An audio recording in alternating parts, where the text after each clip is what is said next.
Need to go live? Oh, yeah. Let's do it. Yeah. Yeah. Let me just sort my hair out. Yeah. We are going to go live now.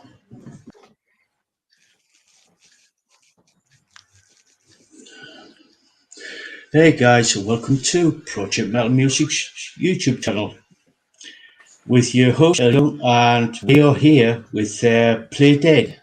So welcome guys. Wow.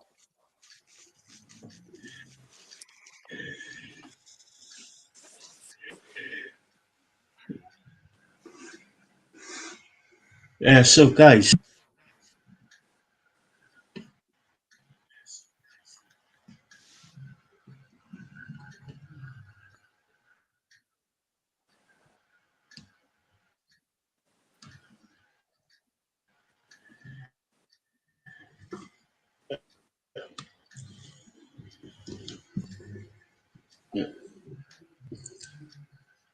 What is he doing?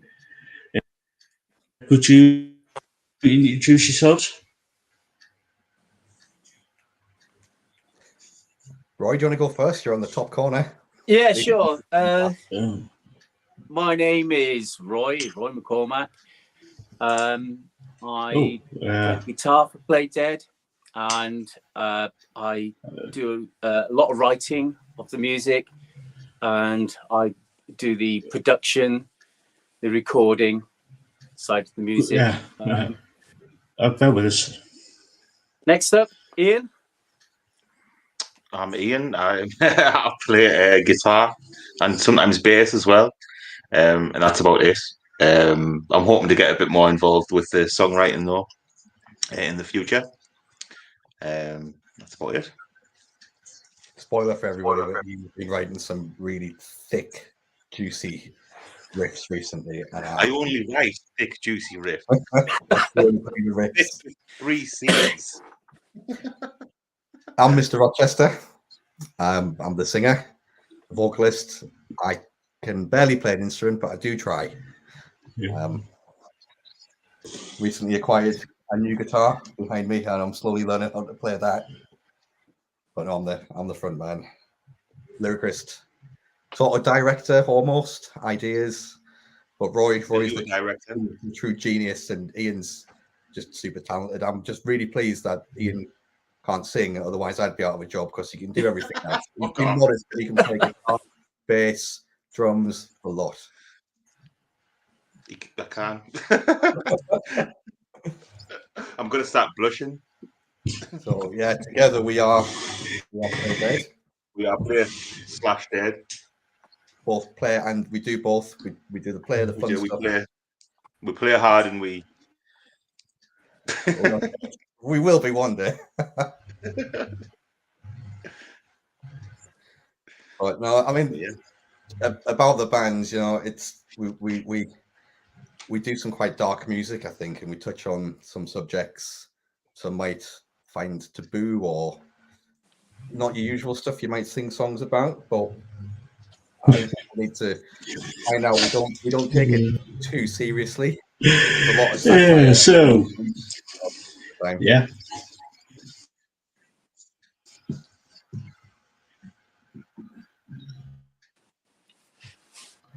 So, Al, I think you had some technical questions for us.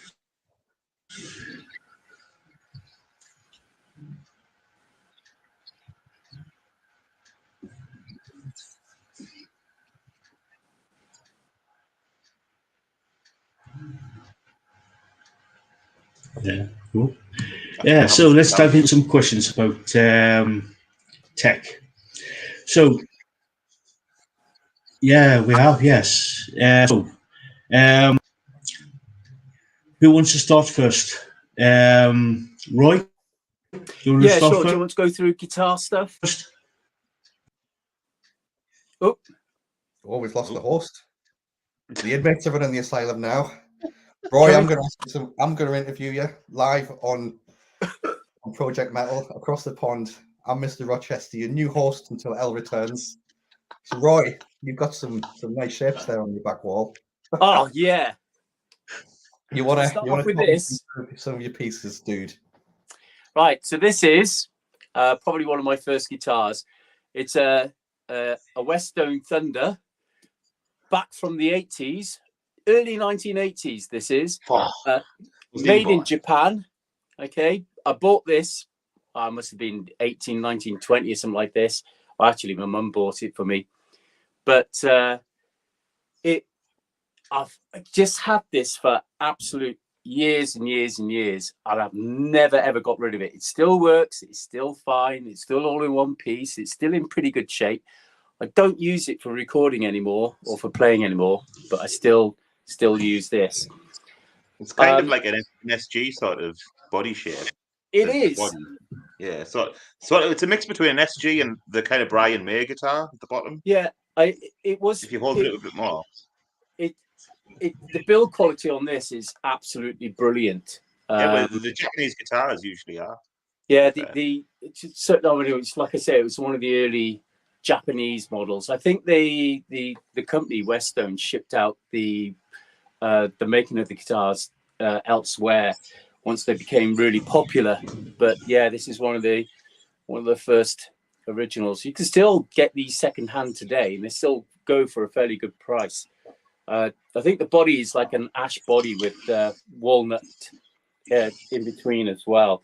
Don't know what the pickups are, okay, but this has been with me almost all my life, and I'm not going to get rid of it, but I don't use it anymore, and I replaced that with this, which is an Ibanez Prestige. And this has the Mazio pickups on it, and it has I think it's got like a proper mahogany back to it with the Floyd Rose tremolo, and of course it's all locked in, so the tuning on this is absolutely superb. The guitar itself is just absolutely amazing. When I'm doing recording, this is the one I always record. But the problem is these are just so expensive. I mean, I live on a budget, and to replace this, you're talking like £1,500–2,000, and I always cringe when I first took this to gigs, and I thought, oh God, if I ever lost it, or it got trashed at a gig for whatever reason, I'd be absolutely gutted. So this stays at home. It's used for recording. And I replaced that for gigs with this Ibanez. Okay, slightly lighter. The body on it is it does look like mahogany, but it's not mahogany. It's I can't even remember what it is. I did look it up, but I can't remember what it is. But again, DiMarzio pickups on it. It has no tremolo or Floyd Rose. Don't tend to use it in gigs though, so don't tend to bother. But again, it's a superbly made guitar. It's got like a flame neck on it. Just a lovely guitar to play. Looks great at gigs as well. So, and this is what I do for gigs. It's still damn expensive, mine, but not expensive. As expensive as the other. Got some others here.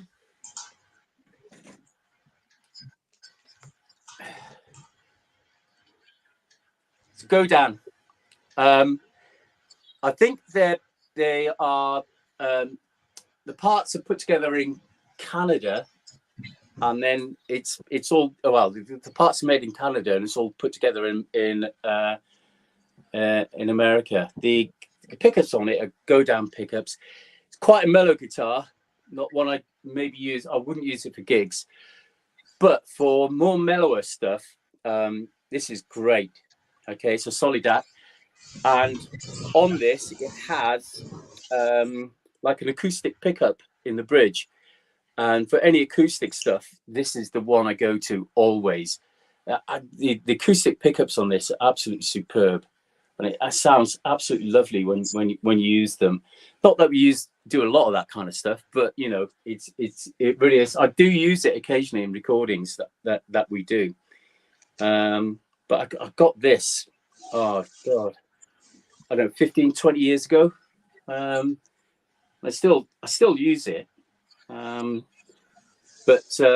funny enough, it does have a tremolo bridge on it, but I never use it because I find the tuning so awful when you start doing things like that. It just goes out of tune so quickly, whereas the Floyd Rose just absolutely stays in tune the whole time. About a couple of years ago, I did some extra work for a company, just a little bit of extra money, and I used that money just to buy a Jackson. Okay, Jackson pickups. Funny enough, this is the one that I always use to practice with. The neck on this is very similar to the Ibanez necks. It's a nice shallow neck, which is what I like when I'm playing. And then it's got Jackson pickups on it. This is probably one of the cheapest Jacksons you could buy, but it's still a very nice guitar to play. Not quite the quality of, you know, the Ibanez, but then it was 180 quid. So, you know, then I also have Ibanez bass. Just a standard bass, which I'll put into recording sometime. Active pickups on it, nice bass sounding on that. There's also a 6-string in here. There's I've got a 12-string just stood outside, and I've got a hollow body which is stood on the landing. Other than those, I think there's 8 guitars in total. I have 3 new guitars on the way, which I'm currently working on at the moment. And when I say I'm currently working on, what I mean is I'm actually making them. There's going to be, I've got like, there's 2 which are made out of, well, I'll tell you what I did. I bought an old table because I'll take the story back a bit. At Christmas, I used to be a secondary school teacher, and I retired from that job at Christmas. But I'm still working within a school, and now I work as a design and technology technician. So within that school setting, I have all sorts of equipment I can, you know, use and lay my hands on. Just, you know, woodworking equipment. It's just phenomenal in there. And so what I thought might be nice is to make some guitars. So I bought an old table, which I thought was mahogany, and the center section is mahogany, but the 2 outer sections of the table I think is actually cherry. And that's going to be quite interesting to use as a tone wood. My favorite is mahogany, I have to say. I think the Westone is ash.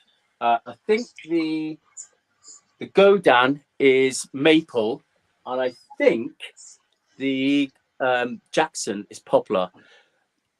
And I deliberately bought that because I haven't got a guitar in that particular tone wood. But I think the cherry as a tone wood is going to be interesting. We'll see how it turns out. And I've got 2 guitars which are going to be made out of cherry, and I'm just partway through making them at the moment. There's quite a long way to go, but it'll be interesting to see what they sound like when they're finished, if I can get them finished, if I can get them working. So, you know, hopefully that'll happen. But the center section, which is a mahogany piece, I'm going to make a hollow body guitar out of that. And I've got the shape ready. I need to take out the center of it. So I've got I'll use the router for that to take out the center of it and leave room for the pickups. And then the top is a mahogany top, but what I've done is I've laminated in between some beech, because we use beech quite a lot within the department, and there's all sorts of offcuts. So I've you know, it's going to look. Hopefully, it's going to look nice. I don't know whether it's going to sound nice by the time I'm finished, but it's going to look nice. So, yeah, I've got 8 guitars here, and I've got 3 which are in the middle of building now. And you know, I'm always going on about at home about you know, buying new guitars, and you know, how many guitars do you actually need? But I have to say, most of my guitars I do use in some form or another. They're not just there for decoration. I say most of them, not all of them. I don't think I've ever used the acoustic or the 12-string. The 12 strings it's a nice little 12 string. It's a Yamaha 12 string, but it just doesn't fit into the kind of stuff that I do, or I haven't really I don't know. I just haven't really used it. I don't think I ever will. I don't feel the need to. But yeah, how many guitars do you need? You know, who knows? But there's going to be 3 more on the way. I don't know how long it's going to take me to build them. Again, it's finding time. You know, it's quite busy within the department. So, but you know, I'm hoping I'll have to bring them home at some point and finish them off at home and do the electrics at home and what have you. But so yeah, that's me. I don't consider myself to be a fantastic guitarist, but I do enjoy playing the guitar, and I have quite a few guitars. But that's a lifelong collection of guitars. I know a lot of people like to get guitars, sell them on, get new guitars. My brother-in-law plays guitar, and he does that quite a lot. So he never has a huge amount of guitars because he's always selling on, buying something new, trying something new. But I like to keep mine. I don't like to sell them. They all have some sort of sentimental value to them. Particularly this one, you know, early 1980s. I've still got it. I still play it. I don't record with it, but it's still here. I still look after it. It's had new strings on it. It's got. I've done the tuning for it as well to get it properly in tune and everything. I've sorted out the pickups as well, because the pickup settings. It's really weird when most people buy a guitar, they just assume the setup for the guitar is factory setup and it's absolutely fine, and it's not. Okay, and I know a lot of people take their guitars to somebody to actually set it up properly, but I think I can do it myself, and I tend to do that myself, and I do tend to set up. So this is all set up and ready to play, and the strings are new strings on it and everything. But yeah, I keep on mine for sentimental value. And I know it means I've got guitars everywhere, and I know it means I've got to have a room to put all my guitars in. And there might be I might have to overspill into another room at some point, but I just don't like to get rid of them. Like I say, they have a sentimental value. Ian! It's going to be nowhere near as interesting. I don't know, Ian, because you know you could talk about your pickups. Well, I could do, yeah, I could do. Well, I mean, the guitars that I use, they're all very basic, entry level kind of level guitars. I will get up and I'll get one.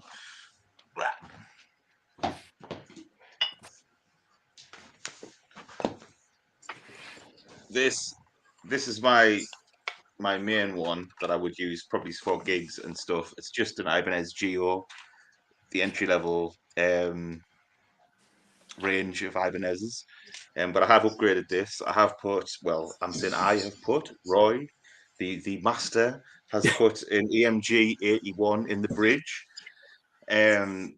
which is, if anyone knows about pickups, it's a legend among the metal kind of world. And it does sound really good. It's very chunky, with the kind of riffs that I like. This is the main guitar that I use for gigs, and I probably use this to practice on mainly as well. I do have another one as well, which is another Ibanez Geo. I've also got an Ibanez RG bass, which I've used for gigs as well. I'm not going to show you that because I really can't bother to get up. But other than that, that's all I use really. My amp is a Blackstar ID Core 100. I've also got a Marshall MG 100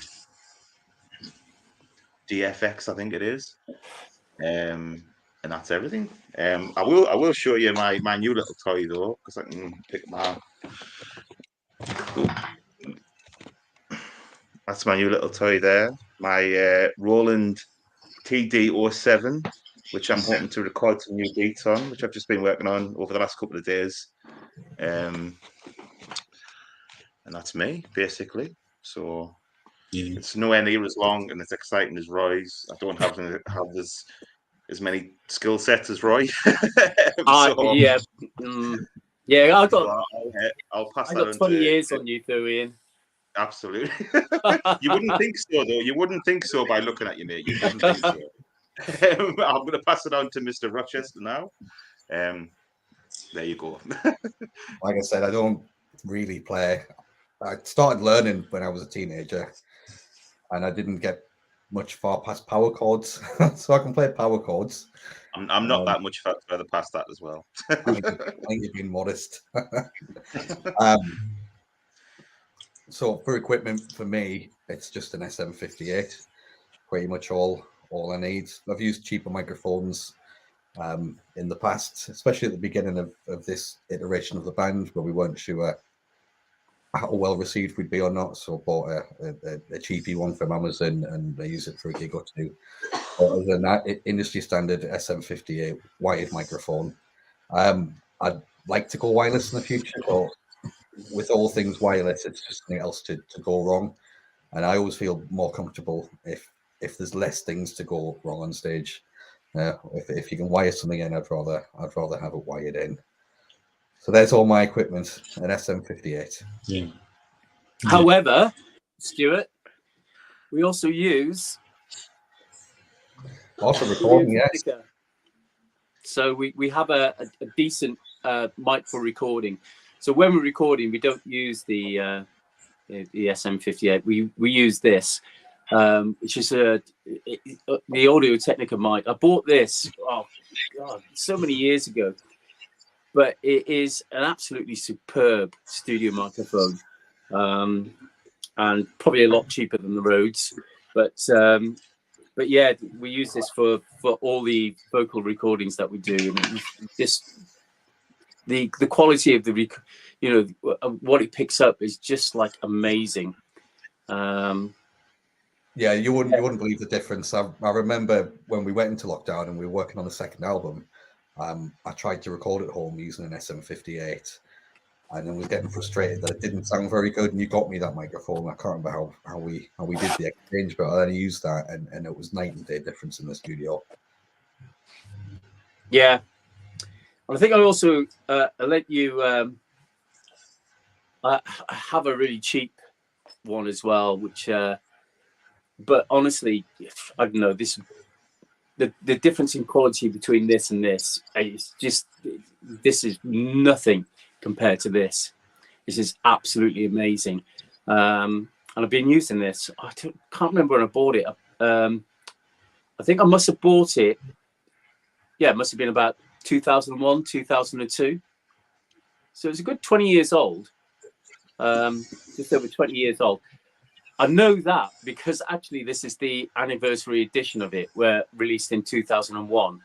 So it must have been 2001 and 2002 when I bought this.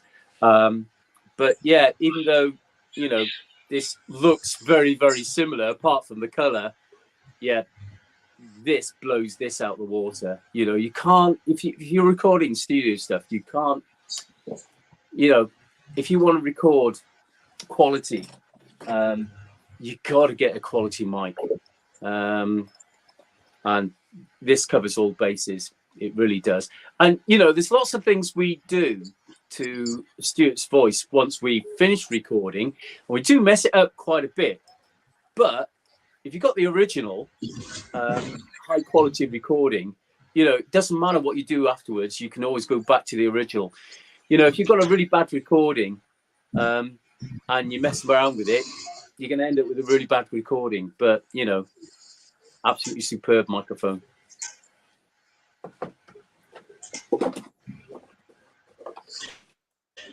Yeah. So, let's talk about sort of like type of pedals that you use. What type of pedals, Roy and Ian? What type of pedals do you use? Ian, do you want to go first? Oh, Ian. Ian, I think we've lost sound from you. Yeah, Ian, you're not coming through on the sound. Sorry, I had the mic turned off.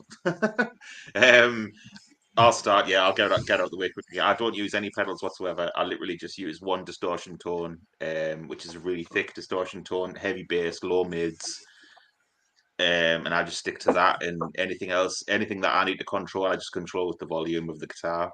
I'm literally there just for rhythm. Roy does all the fancy gear. So he has all the pedals. It's which is funny you should say that, because when you see other bands, they turn up to gigs, they got their pedal rig and they got like masses of pedals on there. Yeah, that is true. I mean, I know you don't use that many in comparison to plenty of other bands. I know, and just the thought of taking all that stuff through and setting it up, and absolutely, it's too much anxiety from me. I can't handle it. It is, and ultimately they got all this kit, and what do you hear? You hear distortion. Yeah, you do. And you might hear a bit of chorus, you might hear a bit of reverb or echo, but that's it. You've got the pedal board with like 20 pedals on it. But what are you hearing? You're not hearing 20 pedals, that's for sure. When I first started gigging, that's all I used. Or it's electro harmonic, metal muff. That's all I used. In fact, it's all I used for recording as well for quite a while. I did buy this, which is the Boss DS1, which is a classic distortion pedal. I didn't buy it because I wanted to use it for recording. I just bought it because I wanted it. It's absolute classic. It's been around for God knows how long, but I don't use it for recording. The 70s. Sorry, the 70s, or at least the early 80s. That would have been around since. Yeah, absolutely, and they're still going. They're still selling. This is brand new. Yeah, it's exactly the same as well, I think. Yeah, absolutely. Yeah. But what I use for gigs now is that. Okay, which is a Boss GT6. These have been around for a long time. I did hum and haw about buying the new Boss, but the processor that's inside this is exactly the same as the processor that's being used today. I like this because you've got all the controls on here, so it's quick to change. You don't have to go through an LCD screen to change stuff. It's all there. Write it straight away. But the best thing about it are the pedals. So I have the pedals set up, and I use basically 3 of the pedals. I use one for the basic distortion, one for some of the bits where I need chorus on it, and then one for which is like a lead distortion. That's it. I just flick between the 3 as and when I need them. It's simple. You don't have to worry about, am I going to kick the wrong pedal? Do I have a dodgy connection between all the pedals? And there might be people at home who are guitar purists who will probably say I'm completely wrong about this. But for me, it's simple. It's straightforward. It's easy. It's gigging. It's one thing to carry around. It's not like 10 things I need to worry about. And it just makes life so much simple. Bought this secondhand. Like I say, it's been around. This must be 10, 15 years old. Don't care. It's the same technology as it is with the current new ones. It works. It's absolutely solid. Piece of aluminium. I have to say as well, the amp I use. Well, the amp. I have 2 amplifiers. I have a small sort of practice Roland amplifier, and then I have the Marshall, and it's the same Marshall that Ian uses. And it again, bought it secondhand, nice and cheap secondhand. It's a workhorse. Doesn't matter if it gets, you know, banged around, slides around in the back of the car. It's for gigging. And I know a lot of the bands that we play with, they go for tube amplifiers, but I always worry about the whether I'm going to blow a tube on the night of the gig. A more consistent sound with solid state as well. Absolutely. And a lot of guitarists out there would probably be rolling their eyes at me and saying, "No, he's wrong. You need a tube amplifier." No, I don't. By the time I shoved it through my effects pedal and stuck it into the amp, that's all I need. I don't need anything else. As much as I'd like the tube amp to be like the rest of the bands, I just don't need it. And of course, the other thing is it's money. What are you going to spend your money on? Are you going to spend £300-400 on a good tube amplifier, or am I going to buy the kids some clothes? Do you know what I mean? It's just one of those things. And I know, like Ian and Stuart, you don't need to worry about things like that. But what do you want to spend your money on? And I don't know. I'm stood here and I got loads of guitars behind me. He says with about 20 guitars. But don't forget that these guitars, I've spent my life, buying guitars over a certain period of time, and a lot of them been bought at specific times because I've had a bit of extra cash here and there, and it is difficult sometimes. But to interject, that's a good thing that you're saying, because I mean every one of those guitars behind you tells a story in a way, because as you say, you've got you bought one when you had some money, so you've got that little bit of story behind it, what you wanted. And like I say, this one, sentimental value. I am never ever going to sell this. This is going to stay with me till the day I die. But and I've had it since I was since 19. How many years is that? 18, 90, 40 years.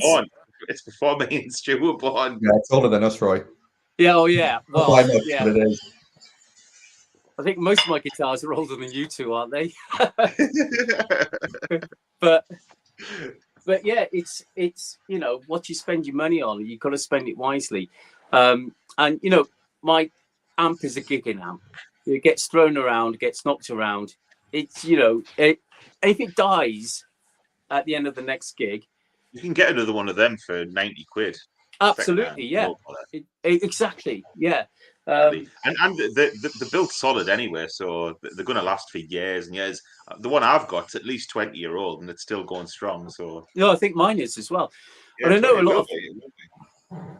lot of purists would totally disagree with me, but it's budget. It's do I want to spend money? The trouble is, it's the kind of gigs that we do as well. I mean, we're not doing arenas and large venues, and you don't need these half stacks and what you see people with.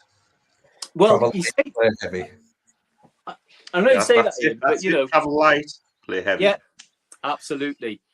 So I know a lot of purists would totally disagree with me on the amp situation, but for me, it works. And it works nicely. And actually, I have to say, I'm a little bit jealous of your new amp, Ian, because it's just so. Have you used it? No, I haven't. I wouldn't use it without your permission, I have to say. Oh, you get stuck in. But it's a lovely sounding amplifier, I have to say, and it's so light to carry around compared to it is. That's the bit. It's literally it's a good 10 kilograms lighter. It's quite amazing, really. In fact, after looking yours around, I've been half thinking about maybe taking mine into school, rebuilding the body with a new body, which is a lot lighter than the one that's there, because I reckon I could get away with it. So you think you can do that? Yeah. Yeah. Well, it's just finding time, but yeah. So. Yeah, amps are, distortion pedals. I only ever use one. and it's less things to lug around.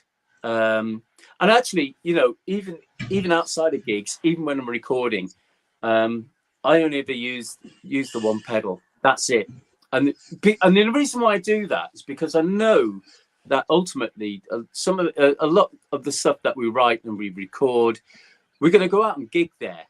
Now, if I'm using a stack of effects, I'm just not going to get the same sort of sound when it comes to gigging.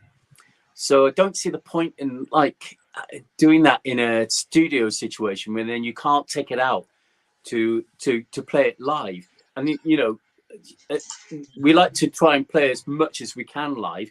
Yeah, we rely on backing tracks because of all the synths, and particularly now how we're doing a lot of the. And we'll probably talk about that later. But how we're doing a lot of the drum parts. But you don't want everything, because otherwise you're going to end up just stood there on stage where everything's on backing track and just Stuart singing, and we're just standing there doing nothing. And sometimes we do that, I know. But you know, do if you want. But you know, there's bits of Porno Baby where we're just standing around, you know. We do kind of just groove for like a good 2 minutes of that, so. But at least there's a lot of that where we can play in, rather than none of it can play in, because it's all been studio based, and you know we can't replicate that in a live situation. Yeah. So I think a lot of people probably roll their eyes at the amp situation, but you know, one pedal, cheap amp, and we're away. Yeah. So, Stuart, have you used or are you thinking about using your pedals to sort of like distort your voice in some way? I don't think we need to. I'm pleased you brought that up. There's no effects live on my voice. It doesn't go through a pedal. It just goes straight into the PA, and everything that you see on stage is live.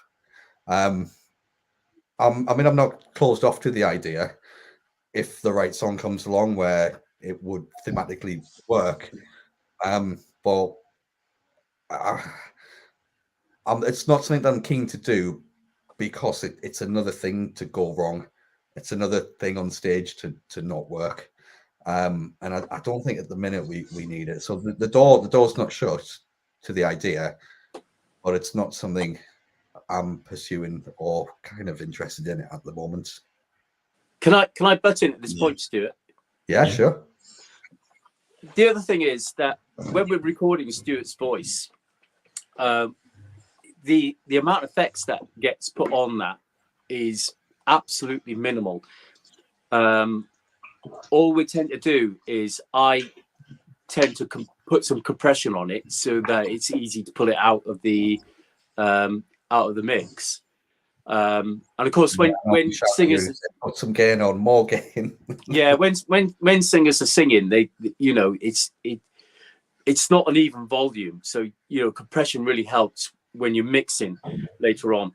So I tend to use compression, and that tends to be it. And what Stuart likes to do is he likes to up the volume on it so that it is quite loud, and it's an audio term called clipping. If anybody deals with audio, they'll know what I'm talking about. And basically, the audio signal, the digital signal, goes out of the range of what can be, physically recorded. So you lose, bits of the signal. But it works. But other than that, there's no effects. We don't put any chorus on. We don't put any reverb on. We don't put any echo on. I have tried that in the past, and I played it to Stuart, and he said, "No, don't like it. Take it off." So, in fact, a lot of the effects that you hear on Stuart's voice is actually Stuart's voice. It's not anything added to it. It is Stuart's voice, and that's more easy again to replicate when you're in sort of like a live gig situation, rather than Stuart having to bring a whole string of effects with him that he has to plug into and change every song. Makes life an awful lot easier. It's not really live, is it? If we can't, you touched on this earlier, Roy. If we can't, reproduce it on stage, we ain't going to do it in the studio. Yeah, I mean, you know, there's certain things that we can't reproduce on stage that are studio based just because of the style of the you know the things that we add in. I'll talk about that later, but yeah, you just can't do that. You know, if we had a synth player on stage, that synth player couldn't replicate the synth parts that I generate when I'm recording. It's just impossible. You probably need, I think if we wanted to do that, we'd need 5 synth players, maybe 6, possibly 7, you know, depending on the song. You can't do that. But yeah, with Stuart's voice, it just doesn't need it because he just doesn't record with it. So, you know, we don't do it in a studio, so we don't do it on stage. So I just don't think it needs it. And like I say, the effects that are, you know, which are there on Stuart's voice that's Stuart's voice. You know, there's nothing added to it. That's his voice. Oh, apart from every now and again, I over compress, so it gives it a sort of like a really sort of tinny sound. But yeah, I think that's you can hear that most in massively multiplayer online vanity. I think stands out the most. And yeah, I like. I think it fits that song though. You know, the theme of it and that sort of artificial resonance that you get from that compression. Yeah, it works well in that. But it's only slight, and I don't think anybody would have really picked up on it unless you mentioned it there. No, I don't think anybody would like if with it not being there live. I don't think anybody would even know about it. So yeah. So you mentioned that you are using some backing tracks especially for the drums. Could you tell us a little bit about how you replicate that on stage? Roy, I think this is a question for you. Yeah, it's I record everything. Well, up until sort of like last year, I was using Sonar, which you can download for free, and I've been using it for years. And I add in a lot of like synth parts, the drum parts. Well, up to the last album, the drum parts were loops, and who was I using? Joey. Oh, I can't remember his name. Aerosmith drummer. Yeah, it was the dude out of Aerosmith. Yeah. So yeah, Joey Kramer. That's him. Yeah. So I use a lot of his loops, and he released them like years and years ago. I used some drum loops by somebody called Mads Michelson, who's I think he's a European drummer. But again, the drum loops that I use from these came out like many years ago. But these are quality loops. And then I got some metal loops as well, which I bought. I got some rock loops, which I bought. And they tend to be the 4 loops that I use. And, you know, the drums are put together using those loops, but which are recorded by, they're royalty free. You pay for them, but any royalties you make on them, you keep. So I was doing a lot of that up until a few years ago, up until sort of like last year. I've had a change since then. I'll talk about it in a minute. But some of the loops are processed, and actually trying to get a drummer, it's just impossible to get a drummer to replicate them. There is one of the tracks that we did in the last album where the drum track's gated. You can't do that with an acoustic kit. It's absolutely impossible. You just can't do it. You can't replicate that. The only way you can do it is to have it on a backing track. So what I have is I have an audio track. It's a WAV file. I have it on an iPad. The iPad I put through a external audio card. So you get a really sort of like really good other makes are available. but Focusrite, people who know about audio will recognize this brand. They'll know it's a really good audio card. It goes through this. On the right channel, I have the drum parts. On the left channel, I have all the synth parts. I leave it to the technician on the night to mix it, but I separate them so that I know the synth parts are in stereo, but you got to make some sort of compromise somewhere. But the technician on the night can then decide how loud to put the drum parts up compared to the synth parts. And it makes it easier for the guys to do that. And the quality is absolutely spot on. But we started doing that because, we started off as a two-piece band. And we've tried it with a full band, haven't we, Stuart? We have. And, it's really difficult to do it as a full band because it's getting the time right between... Because even then, you still got to have some stuff on backing tracks because of the synth parts, and I do use synth parts, and I'm not going to stop doing that because, I think it's an important part of our sound. I agree. But to sync it all up is really quite difficult, which is, why even with a full band we still use backing tracks because of the synth parts. It's like I say, without having 8 people on stage, it is impossible to replicate.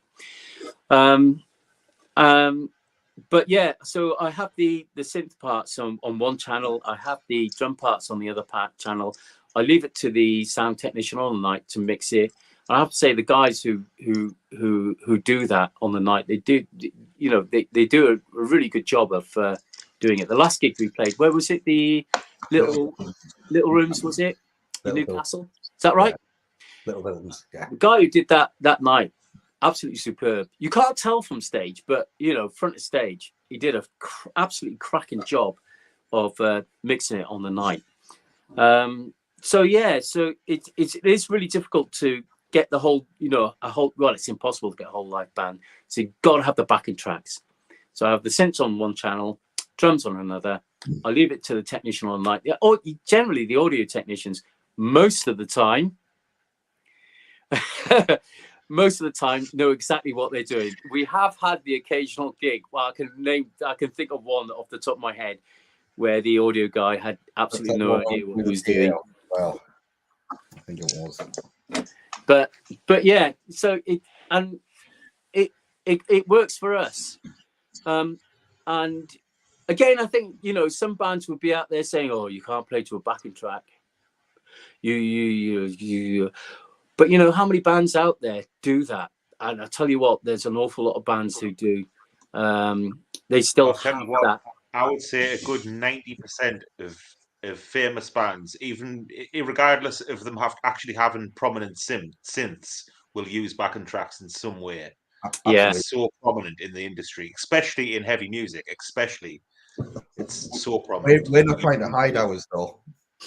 We don't try to hide it. No, we need them. Yeah, well, there's no shame in it. It's part of the scene now. It is.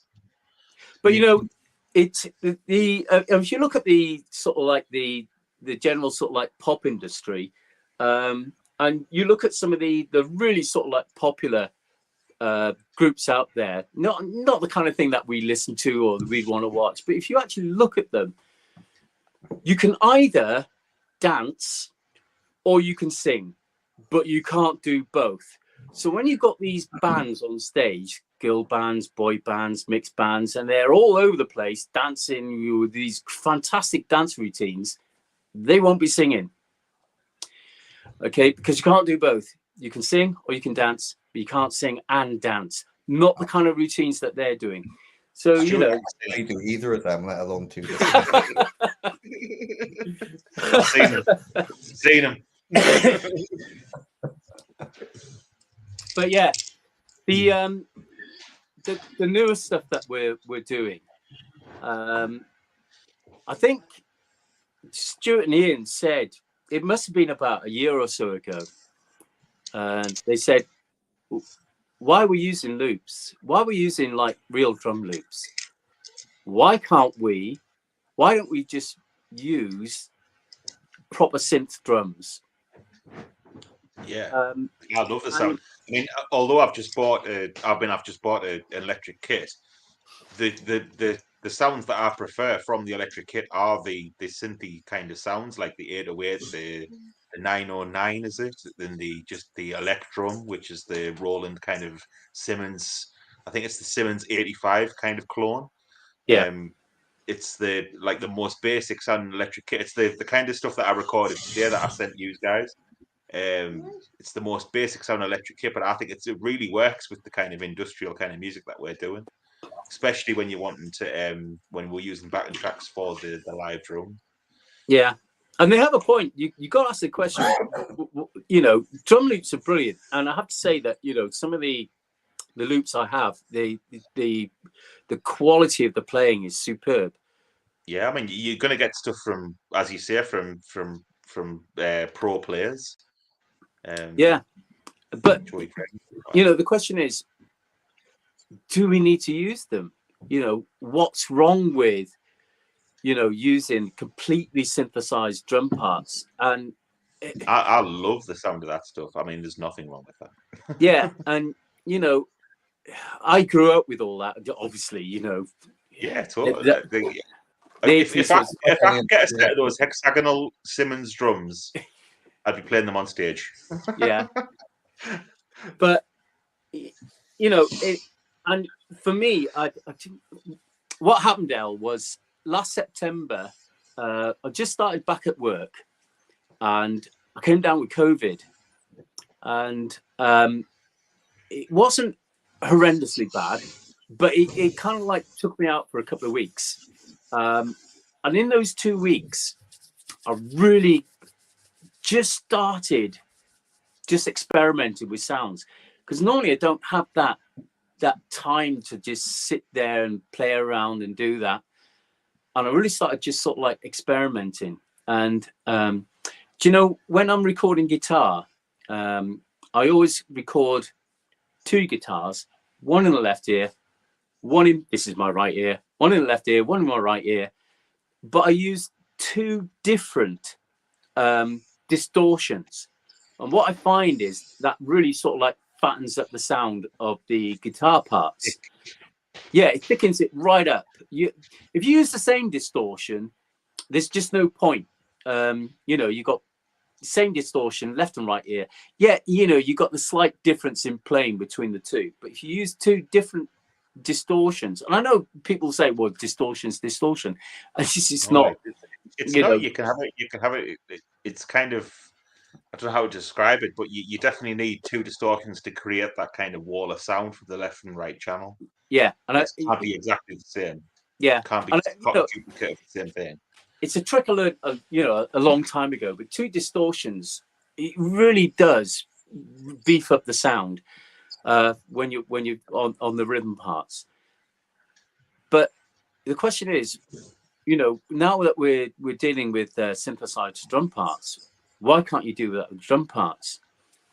And so what I've started doing is I've started playing around with. I've got some decent VST drum kits.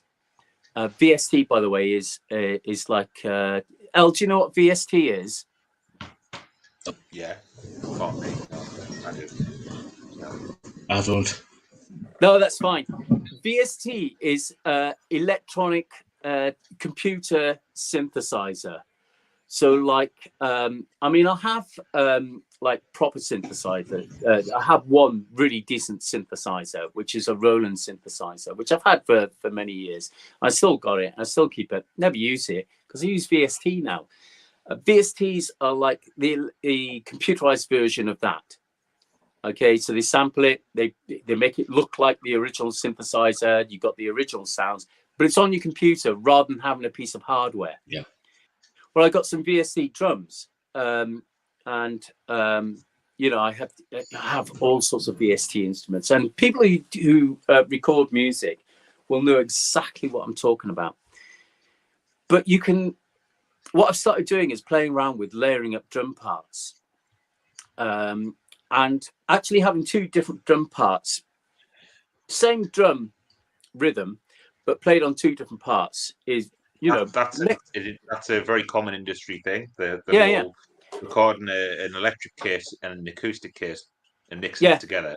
Well, even when you're recording acoustic drums, what they will often do is they'll have the original drum sound, but then they'll also have a compressed sound on top as well. I think they call it something like New York compression or something like that, and it just makes the drums pop out of the mix. Yeah. It's in stuff that you wouldn't expect as well, stuff that you would totally think was completely acoustic kits, like kind of classic rock and roll. It kind of has a lot of it does have that that electric kit mixed into it as well to give it that kind of sound. What it does, the snare it's quite often completely replaced with samples.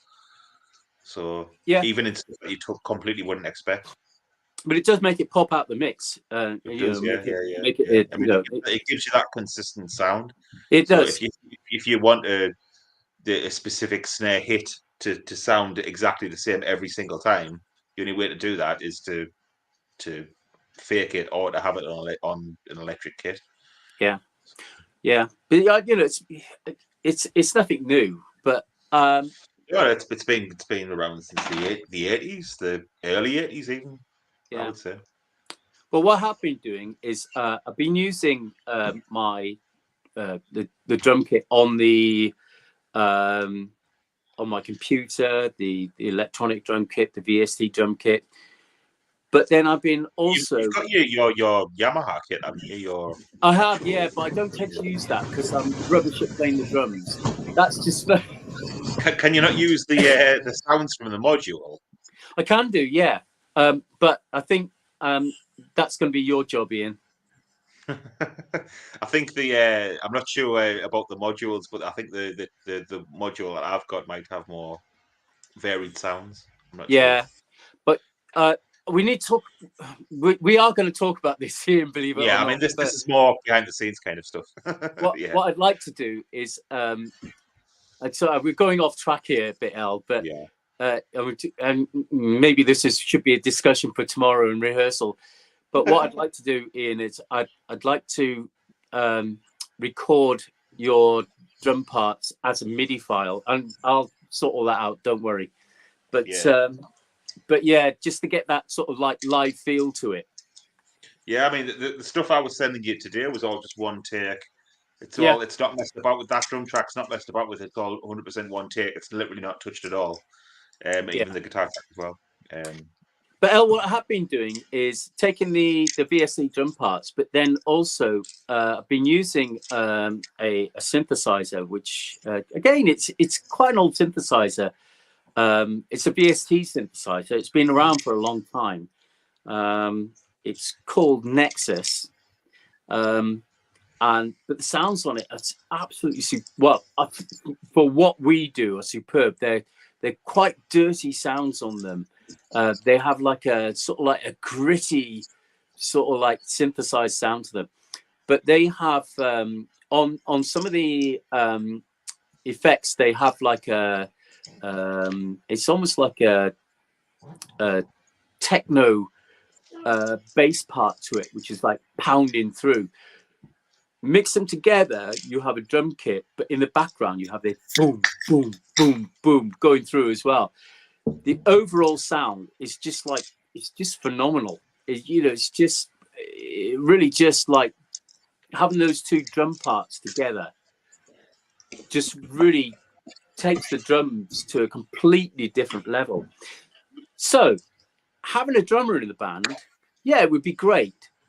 But the kind of things that the direction that we want to go, and we're kind of like talking about now a third album, and we've been generating stuff now for a while for a third album, and I think it's going to go slightly differently in that I'm probably going to drop a lot of the real sort of sample loops that I was using from real drummers and replace them with electronic drum kits with quite heavy bass drum pounding through in the background.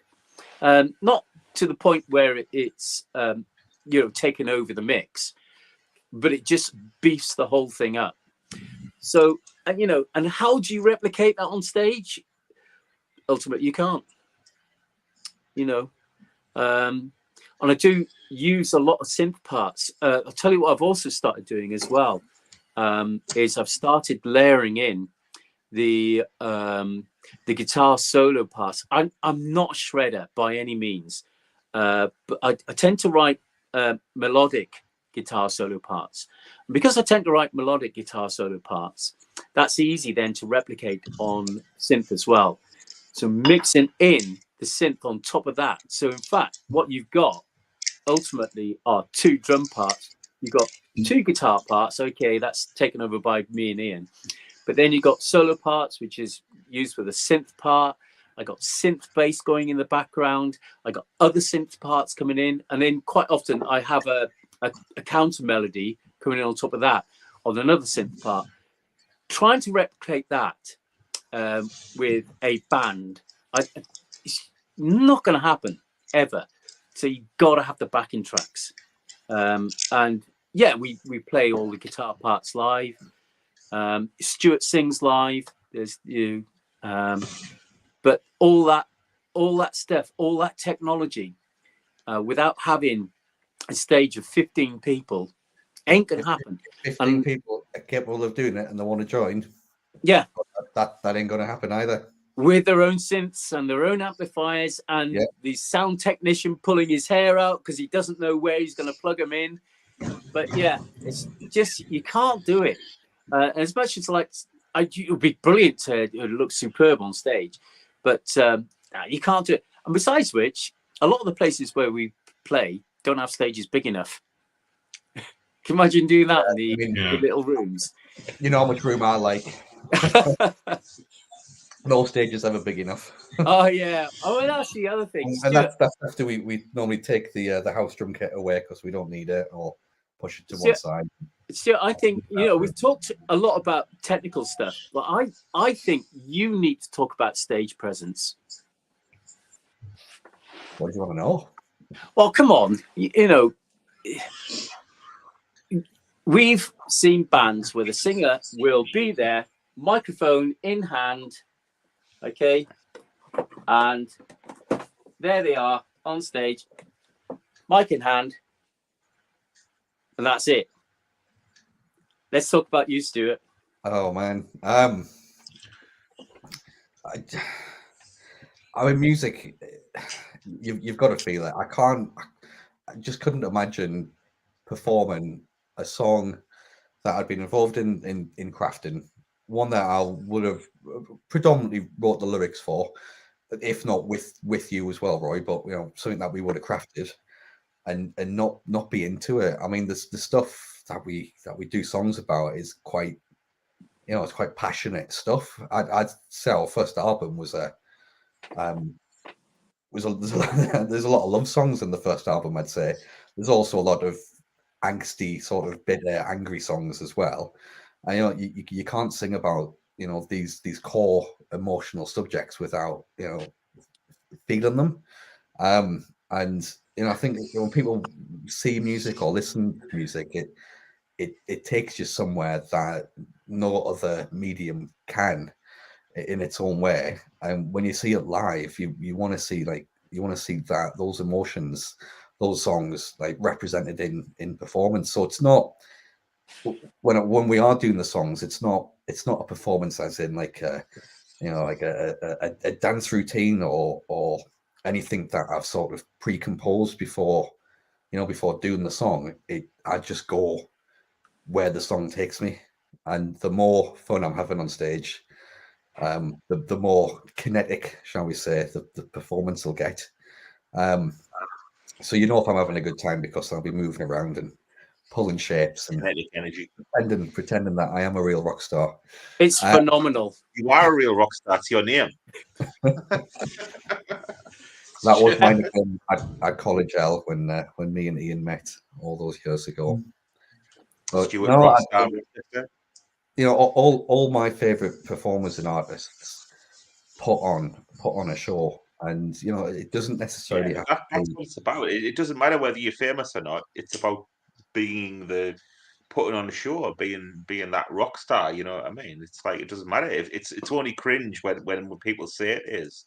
Yeah. Like just because you're not famous, it doesn't make any difference. You know what I mean? It's about putting on a show, which you do. I put the same effort in whether there's because Whether there's one or 100.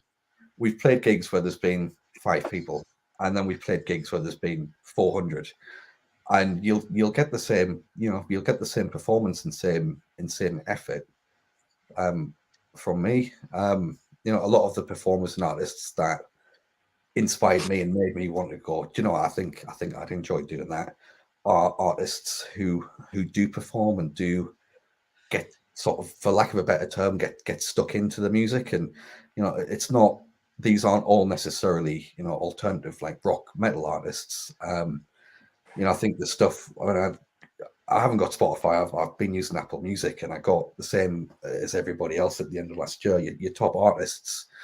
And mine wasn't anything particularly heavy. My top 2 artists were Metric and Electric Six, which is the complete opposite sort of to what we do on stage. But on stage, it's almost like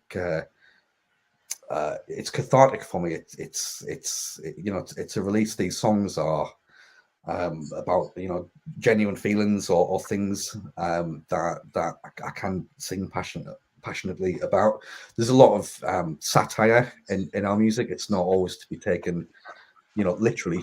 Mr. Rochester is as much of a character or part of facet of who I am, and I think I do think people sometimes struggle to or don't realize that we don't take the subject and the stuff that we sing about overly serious. It is supposed to be satirical. It's supposed to ask questions and make you think, and what you see on stage is very far removed from how I am as somebody who you can just sit next to and have a conversation with. That's a different world up there, and anything could happen. So to answer Roy's question, I just do where I do what I feel the music makes me do. And yeah, we've had costume changes, and there is a bit of performance art on there.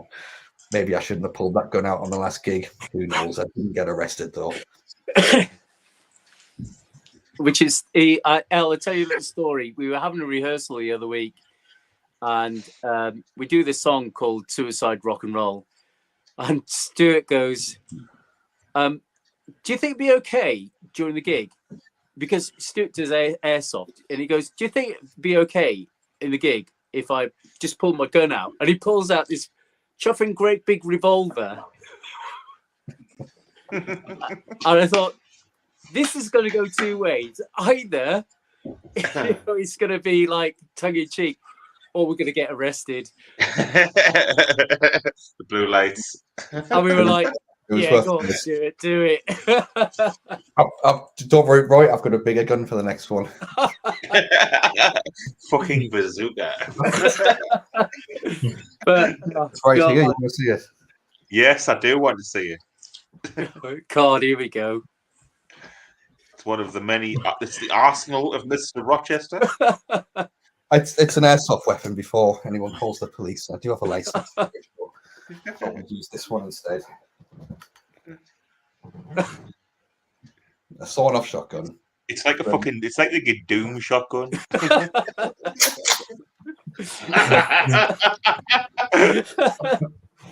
What we do, Doom has been a big inspiration to us as well. The original soundtrack. It has actually. It has. Die Flesh Consumed. The new one by Mick Gordon. Oh yeah, because you sent me that a while ago as a link, didn't you? Yeah. Yeah, it's phenomenal stuff. Are you on about the Doom soundtrack, the newer stuff? Yeah, and the original stuff, but the original's all the original's all kind of like that kind of stuff. Yeah, but the new stuff's kind of like it's kind of modern, progressive, kind of gent metal, kind of. Yeah, it's pretty heavy. Good. Yeah, I've tried to replicate some of that sort of like really low guitar stuff, and I don't have like a tenor guitar or anything like that. And it just doesn't sound the same on bass. I mean, we don't do drop tune or anything, do we? So no, we can't really get that anyway. That's partly my fault. In that you know, No, I mean, I think that's a fairly it's a thing that makes us kind of unique in a way, because most metal bands are there's not a metal band that's not tuning to at least C, at least we're kind of keeping it kind of Yeah. low. You don't need to tune low to be heavy in many ways. You don't need a wall of sound and just constant noise to be heavy either. I think we're heavy in our own way. Yeah. I mean, by most standards, we're pretty heavy. I like to think of this as like industrial pop. Yeah. I mean, that's I don't want us to be that kind of like really low. No. I mean, I personally do like that kind of stuff, but it's not really about that for Play Dead. It's about kind of keeping it like our on sound brand or whatever. Yeah, or whatever you want to say. So we're not trying to compete with the super heavy bands. That's just in no way. I have to say though that, you know, gigging around, that there's a lot of bands like that. And yeah, there's no bands like us. Yeah, I would say. for better or worse, I don't know whether that's a good thing or not, but you know what I mean. Yeah, well, you say that, but the thing is, I have to say I really enjoy performing our stuff. And I do. I totally. Oh, I love it. Yeah, and you know, it is the sound, and it is the different combinations. It's the synths. It's sometimes like I say, I have to say that some of the new stuff that we've been working on recently, I kind of like really do like that sort of like sound to it. But we need to like get ourselves organized and get some recording done. Let's do it. I hear. Yeah, we will. I'm free whenever. We've teased the third album for long enough. It's I have renewed effort on it to get it finished. What you need to do, Stuart, right? You need to find yourself a really nice girl, fall deeply in love, and then dump her. That's what you need to do. We've already done that. That was the first album. Yeah. Yeah. Well, I don't know what to suggest next. Have you tried any of the AI lyric writing? It's hilarious, and it's not good. Isn't it just so cringy? I signed up to is it Google Bard the other day, and I don't know. I find it a bit cheesy, I have to say. Yeah, you can put in text prompts for it to bring out lyrics. Yes, it's doing its job, but I do find it very, very cheesy. I find some of the art stuff a lot better than the lyric writing stuff for the artificial intelligence things. But yeah, the lyric stuff is very, very cheesy, I have to say. Have you tried any, Stuart? I'd say I dabbled in it, and it's hilariously cringy. So I'll stick to the traditional way, I think. Yeah, I don't think we are in any sort of like we don't need to worry anytime soon about the world being taken over by AR music and AR lyrics. Not for the moment, anyway. No, not for the stuff we do, anyway. I think there's a long way to go before that happens. And I know, like, you can read reports in the newspaper at the moment about AI and AI this and AI that. But actually, when you delve down to the nitty gritty of it, it's nowhere near what you can come up with as a human. I think we're okay for the moment. I think as you know, when I come to writing lyrics, I'm such a perfectionist with it, and I think you've seen me do it in the studio when it hasn't quite worked, and spent hours deliberating over one word. Is it the right word or not? And I think there's this fine line that you walk when you are writing lyrics, for them being sort of deep and meaningful and impactful, but then not straying too far into it. That's really cringy, or that's over the top, or it's just silly. And I try and hide. I try and put a lot of sort of metaphors and double meanings and things that are open for interpretation in the songs. They're not, the lyrics aren't as cut and dry or direct as maybe the next lyricist's sort of ideas. So it's something that maybe people do write lyrics and they come to them dead easy, and it's like a flowing river of ideas.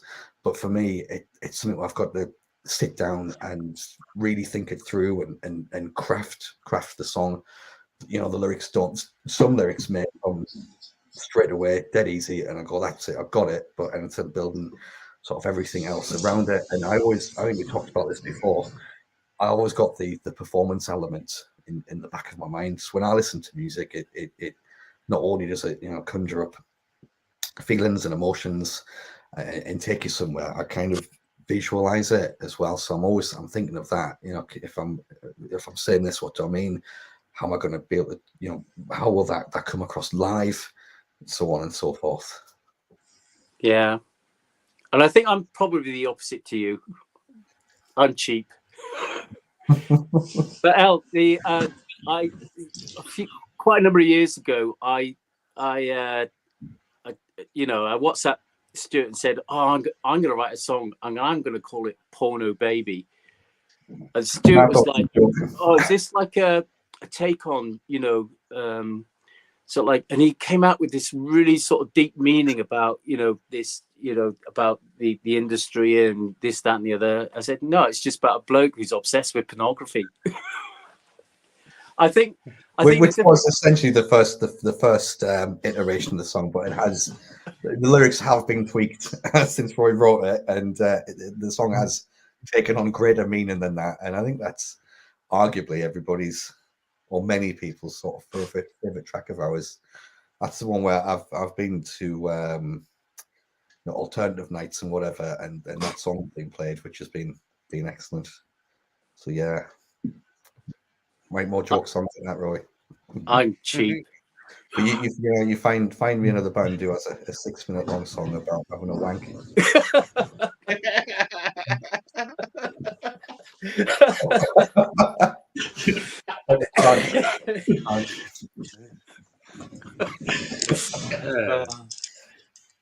I'm pretending to be an artiste, but yeah, really, yeah. What's Porno Baby about? It's just about having a toss. It's about having a wank, mate. That is essentially it. It is. Well, actually, up with as much philosophy and meaning as you've not. It's about just knocking one out, really. Yeah, and it's virtually you can say, well, actually, it's about, but yeah, ultimately that's what it is. that's how it started.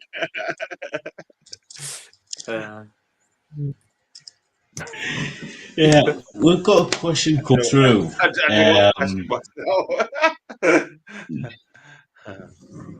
Yeah, we've got a question come through through the chat, and it's sort of like this leads on to like sort of my next question. Sebastian, who is one of my moderators, says, Roy, how much would your setup cost? Setup cost, but my question is that for an entry level, for somebody who wants to pick up a guitar or could become a singer or whatever, how much would it cost just to basically get the entry level equipment to actually just say, right, I want to learn the guitar. What would I need to get to basically get a guitar, get some decent strings, get some decent leads, and like a basic, like sort of like amplifier or like cabinet? No, I think that's a brilliant question. When I first wanted to learn the electric guitar, and this was in my teen years, and I went along to the local shop and said, "Oh, I want to learn the electric guitar." Bear in mind, I don't, my background, my parents were, they both worked, but they both worked in sort of like low paid jobs. And the guy in the shop said, "Oh, you need to start on this guitar." And it was like a Gibson, you know, costing something that was just way out of what I could afford. And I just thought, I'm not going to be able to learn guitar by doing that. And I think his advice was wrong. I think you can pick up, especially if you want to have a go at playing guitar, you can pick up some cheap packages where you get a basic guitar. They'll throw an amp in, you know, a practice amp, and you don't need a huge, like 100-watt Marshall like what we use at gigs. 15-watt, 10-watt, 5-watt practice amp. And you don't need to spend a lot of money. And when I say a lot of money, I'm talking like around about £100. And for some people, that might seem like a lot of money. But, you know, when you're talking about buying a Prestige for £2,000, £100 nothing, really, in comparison. I think if you're really not sure about doing things like that, you need to be thinking about along those lines. Because ultimately, one, if you really pick it up, you really like it, then you go for something more expensive. However, if you find that after practicing, and there's so much stuff out, you know, when I was a kid learning to play the guitar, I was self-taught because that's what I had to do. Now you have the internet. There's loads of places on YouTube. Some you have to subscribe to, which is fine. Some you got to pay, but you don't have to pay. There's lots of really good free stuff out there. But ultimately, if you have a go, you fail, then okay, you've lost 100 quid, and you might be able to sell it on, you know, Facebook Marketplace for 50 quid. Okay, but that in comparison with, you know, if you're talking about somebody wanting to, I really want to play the guitar, don't go for a really expensive package, because that's a really expensive package you've got to get rid of if you decide after 6 months you can't do it.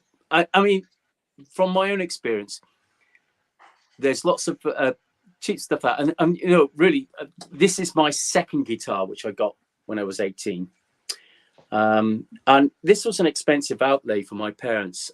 This was like about £200, £180, £200. A lot of money in the 1980s.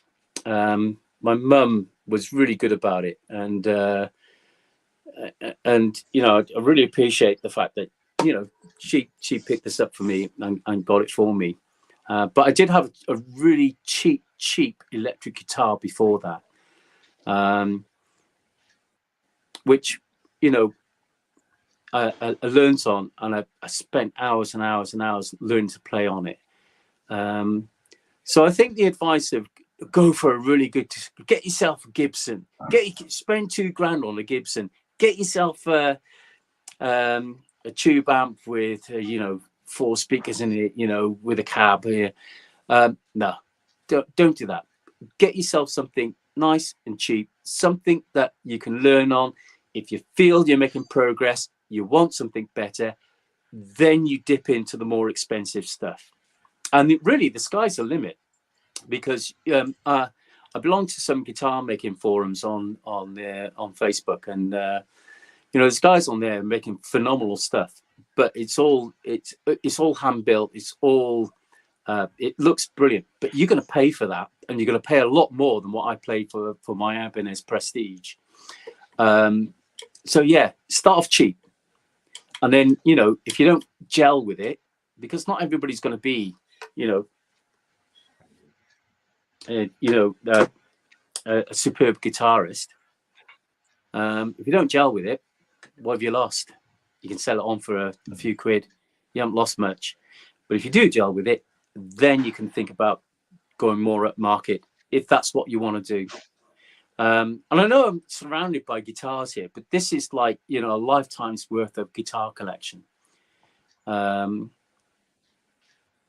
You know, but that would be my advice. And you know, some people might disagree with me, but That's for my own person. And like I say, when I walked into that shop and he says, "You need this," and it's 800 quid, I just walked out of the shop and I just thought I'm never going to be able to play guitar because I just can't afford it, and I couldn't at that time. But yeah, I would do that. What do you think, Ian? Hello, Ian. I would absolutely agree with that. Yes, yeah. I mean, you want to start. I mean, to paraphrase what you've just been saying there, I would say since the 80s, times have really moved along quite a bit, and the cheap Chinese stuff is actually quite decent quality nowadays. It's become quite a lot better. So even the cheap stuff nowadays is quite a bit better than what it was certainly in the 80s anyway. And as Roy's showing his Jackson, which I think he's been a Chinese made guitar. Made in China. It says on the back, made in China. Yeah, I mean all of my guitars would have been made in China, except my Ibanez bass might have been made in Malaysia. Not that really makes any difference because nowadays the Chinese stuff is actually really good. It's usually just the electronics that you want to swap out. I would recommend buying a cheap guitar, swapping out the electronics. If you get into it quite a bit, because I mean, at the end of the day, with electric guitar, the most important parts are the pickup and the amp. At the end of the day, it's not the same as an acoustic guitar where you're getting the resonance of the wood. It's more about the pickup and the amp. So I would recommend if you get into it, upgrade your pickup, upgrade your amp. I know a lot of the guitarists get they get quite into about the tone woods that they use, and I talked earlier on this evening about having this cherry wood, which weighs a ton, and using mahogany, and the Ibanez is mahogany. But Ian's got a point. The important point, pickups. Ultimately, the tone wood helps with sustain. People will say, plastic nuts. I've bought the nut totally has a difference. Yeah, I've got a graphite nut, which I'm going to replace on one of my Ibanez's. Okay, yeah. You'll never hear the difference. The Westone here has a brass nut. Unless you're playing open chords, you're never going to know the difference between a brass nut and a plastic nut. The only thing I would say with a plastic nut is that a graphite nut is it's better, it's easier to tune, but you'll never notice the difference. Okay, But Jackson, you can pick up some really expensive Jackson guitars. This was £180. This is almost the bottom end of Jackson, and this is the one I practice on. The Ibanez there, that's what I record on because I just love the tone on it. But this one, pick it up, practice on it. It's got dings in it. Oh well, it's used. It's not there for to look nice. I use it. So yeah, my advice: go cheap. If you really get into it, then spend your money. Same with the amplifier. Go cheap. If you really go and get into it, spend the money. Also, secondhand. Facebook Marketplace. There's a lot of rubbish on there, but there are some quality guitars on Facebook. I know this because I'm saying Facebook Marketplace. Other places are just as well. You do just as well if you want to go to eBay. Whatever it is, but there are some great secondhand guitars. They're 20 years old. Okay, they might be played well, they might be dinged, but if it works, it works. Secondhand amps. My amp that I use for gigging, secondhand. It's 20 years old. Who cares? It works. Secondhand effects pedal. Again, my effects pedal, the GT6 came out, I don't know, 15, 20 years ago. But it's the same processor as the one that is selling today. The only difference is that the one they sell today, you can hook up to Bluetooth, you can stick it into your computer, you can download some more sound sets. But do I do that? Would I do that if I bought that? Maybe I would, maybe I wouldn't. But secondhand stuff. You know, there's some fantastic. I've seen people selling some really good guitars for incredible prices online. So I was humming and hawing about getting a Yamaha electric guitar, 80 quid. You know, Yamaha, really good mate. Maybe not the best, you know, if you want to be thrashing away on your guitar, but some really good bargains out there, secondhand guitars, which are worth getting. And you know, there are some half decent, cheap brands. Harley Benton, you know, Harley Benton is awesome. Yeah, and Yeah, you know what? It's really quality brand. Yeah, and the prices you pay for them are, you know, probably a tenth of the price you pay for the top end of the Ibanez. Look around, but I honestly, for me, jumping at the deep end and buying something expensive isn't the way to go. Go cheap. If you get on with it, then you buy something expensive. You know, it's the same when you. I have a sort of like a classical music background. When you play your first orchestral instrument, the first I studied flute and played flute and played it in orchestras and for years and years and years. And the first flute that I used was provided to me by County. It was an absolute dog of an instrument, but it was, I got on with it. And as soon as I think as soon as my parents realized that, you know, I was making really good progress on this thing, then they bought me a flute. But it wasn't a top end flute. You know, it was a reasonably priced flute, and that lasted me for years. And then as I got better, I then bought some more expensive flutes. But yeah, start cheap, then go at the deep end. Because ultimately, if you don't get on with it, if you decide that actually you're not going to be a guitarist, you're not going to play in a band, you don't like doing it, you don't like the rehearsing, then what have you lost? A few quid. And like, you know, if you go top end Ibanez, you're talking like $2,000 now at least. You know, a plus. Yeah, that would be my advice. And I think that would be my advice for playing any instrument. Get something you can play to decide whether you're gonna do that. But yeah, does that answer that question, Al?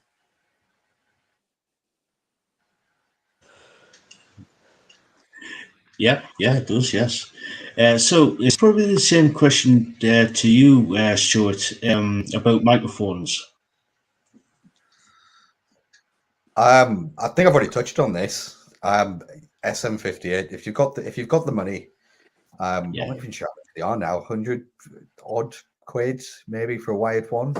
Look on Amazon. If you're not sure how far you're going to take it, just buy Amazon's choice microphone. I can't remember what the brand or the make was that we started with. I think it was about 14, 15 pounds, and it was all right. It was fine.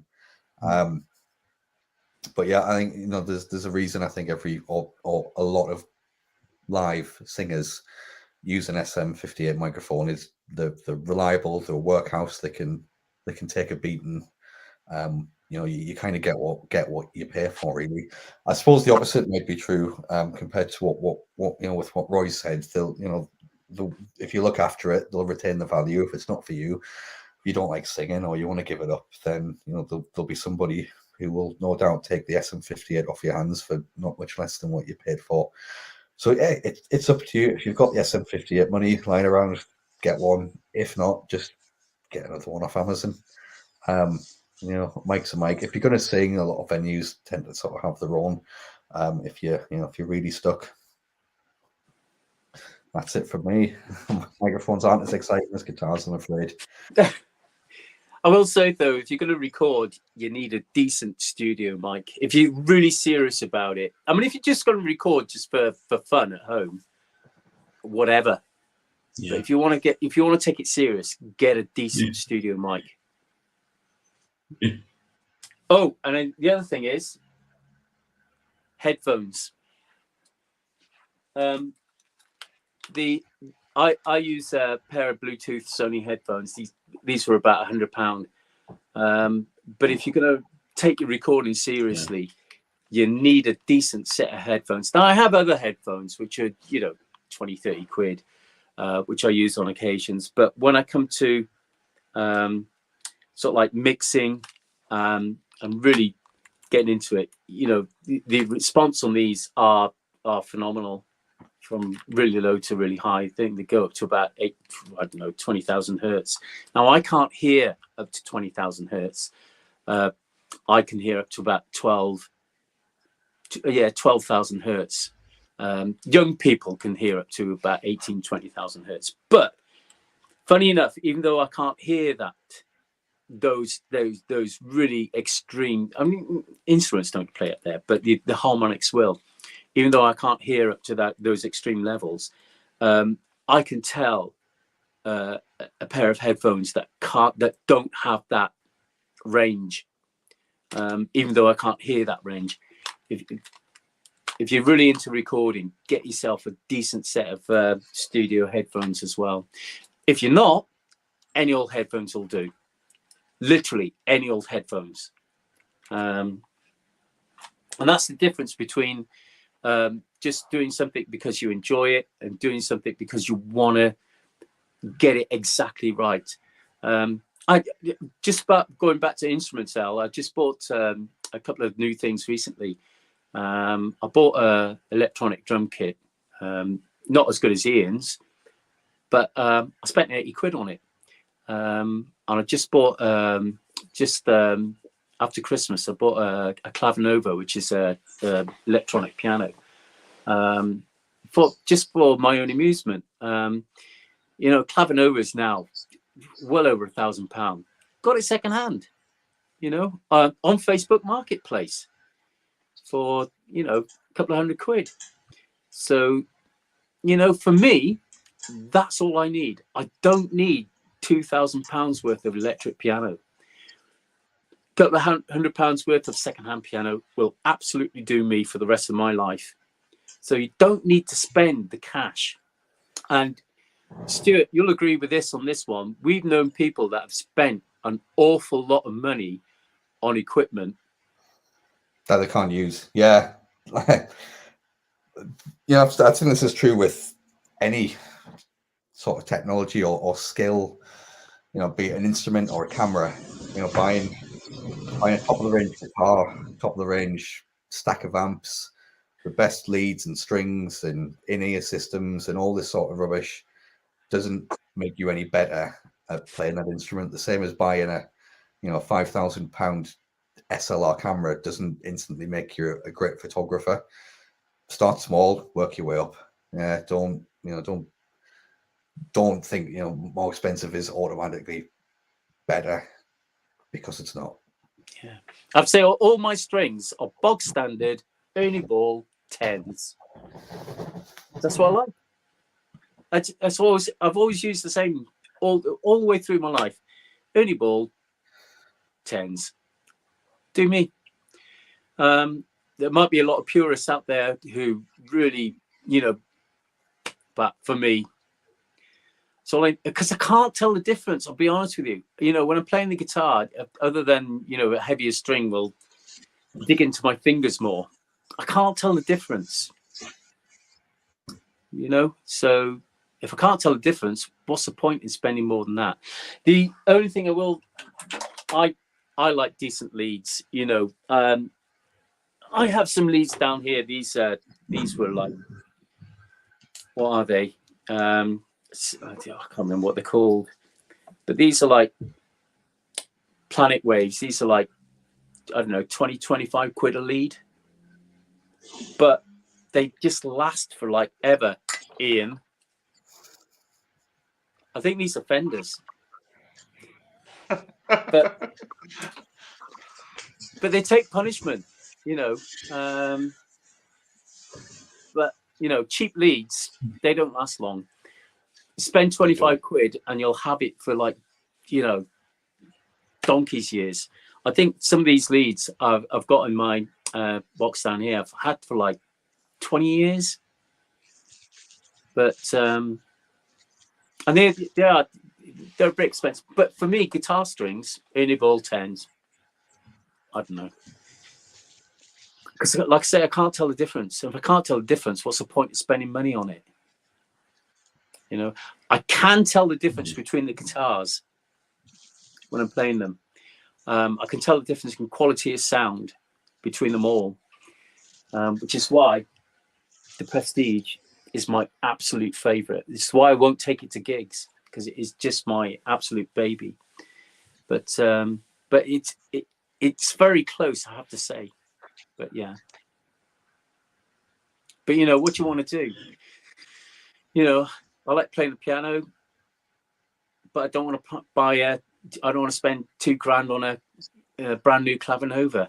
200 quid on a second-hand one, it'll do me. Second-hand, you know, second-hand guitar pedal. So yeah, because ultimately you could spend a lot of money, and like Ian was saying, we've known people who spent a lot of money on equipment, on guitars, and I don't know.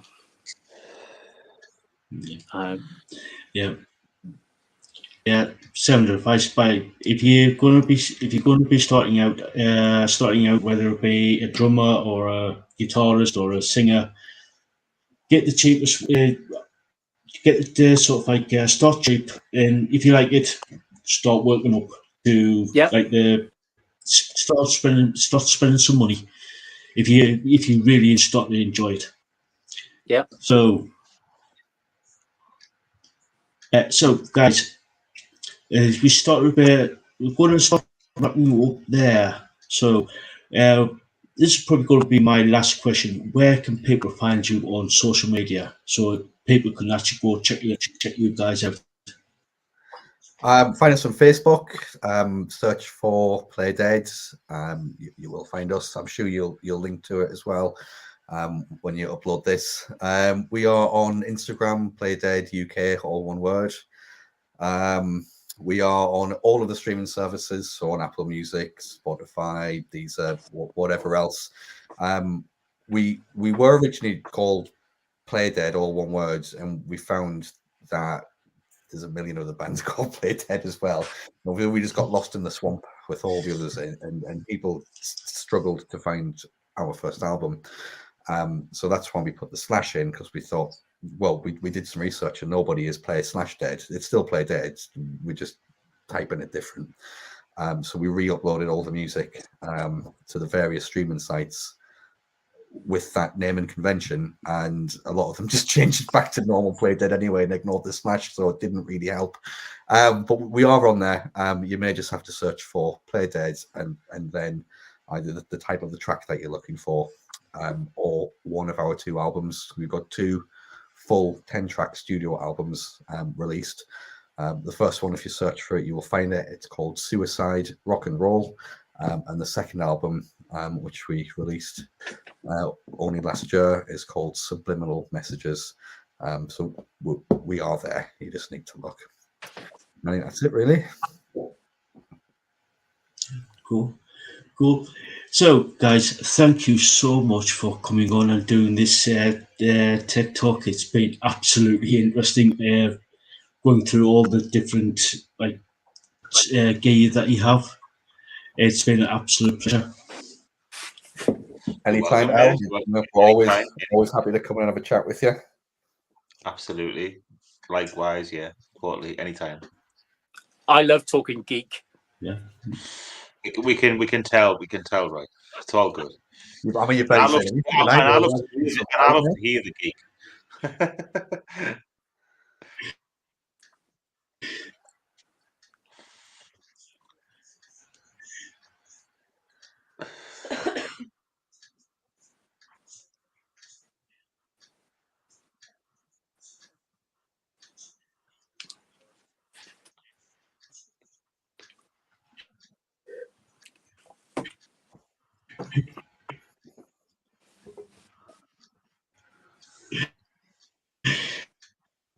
Yeah, I love.